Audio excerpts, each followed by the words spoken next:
Myanmar দক্ষিণ-পূর্ব এশিয়ার এক রক্তাক্ত নাট্যশালা। দিনকে দিন পাল্টে যাচ্ছে এখানকার রাজনৈতিক মানচিত্র।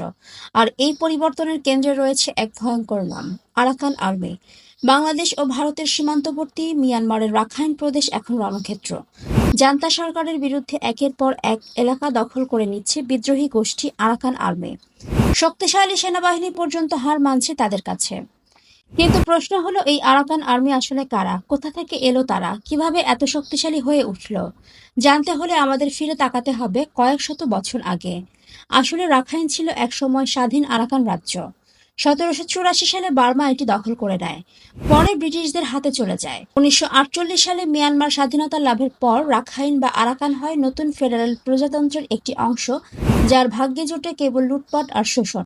2009 সালের 10 এপ্রিল মাত্র 26 জন সদস্য নিয়ে চীন সীমান্তবর্তী কাচিন রাজ্যে যাত্রা শুরু করে আরাকান আর্মি। কাচিন ইন্ডিপেন্ডেন্স আর্মির সহায়তায় তারা প্রশিক্ষণ নেয়, আর এর পরপরই শুরু হয় তাদের প্রতিরোধ যুদ্ধ। 2015 থেকে শুরু হওয়া সংঘর্ষ আজ বিশাল রূপ নিয়েছে। রাখাইন ছাড়িয়ে এখন মিয়ানমারের অন্য জেলাতেও প্রভাব ফেলছে আরাকান আর্মি। তারা শুধু সেনাঘাঁটি দখল করছে না, জান্তা সরকারের মনোবলেও আঘাত হানছে। আরাকান আর্মির হাতে এখন অত্যাধুনিক অস্ত্র, চীন ও যুক্তরাষ্ট্রের তৈরি রাইফেল, ব্যারেট, স্নাইপার, এমনকি ভূমি থেকে আকাশে ক্ষেপণাস্ত্র। টাইমস অফ ইন্ডিয়ার রিপোর্ট বলছে, আরাকান আর্মির 95% অর্থায়ন করছে চীন। বর্তমানে এই বিদ্রোহী গোষ্ঠীকে নেতৃত্ব দিচ্ছেন মেজর জেনারেল তুন মিয়াত নাইং ও ব্রিগেডিয়ার জেনারেল নিও টুয়ান আং। তাদের দাবি, এখন তাদের সদস্য সংখ্যা 30,000-এরও বেশি। আর সবচেয়ে বড় অস্ত্র, রাখাইন জনগণের অকুণ্ঠ সমর্থন। একদিকে চীনের গোপন সমর্থন, আরেকদিকে রাখাইনের মানুষের জনসমর্থন। আরাকান আর্মি এখন শুধু বিদ্রোহী নয়, হয়ে উঠেছে একটি বিকল্প শক্তি। তাদের সংগঠিত ও আধুনিক সামরিক প্রস্তুতি বারবার জান্তা বাহিনীকে কোণঠাসা করছে।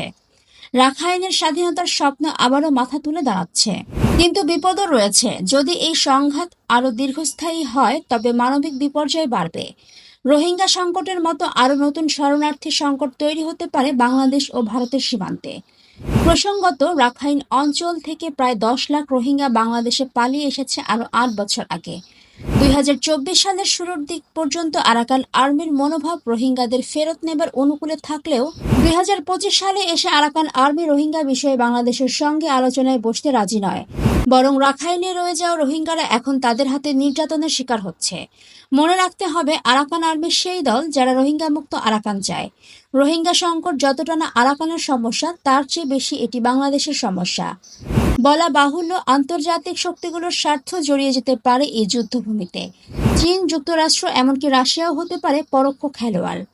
আরাকান আর্মি যদি জান্তা সরকারকে সত্যিই পরাজিত করে, তবে কি রাখাইন স্বাধীন হবে, নাকি সেখানে জন্ম নেবে নতুন এক কর্তৃত্ববাদী শাসন?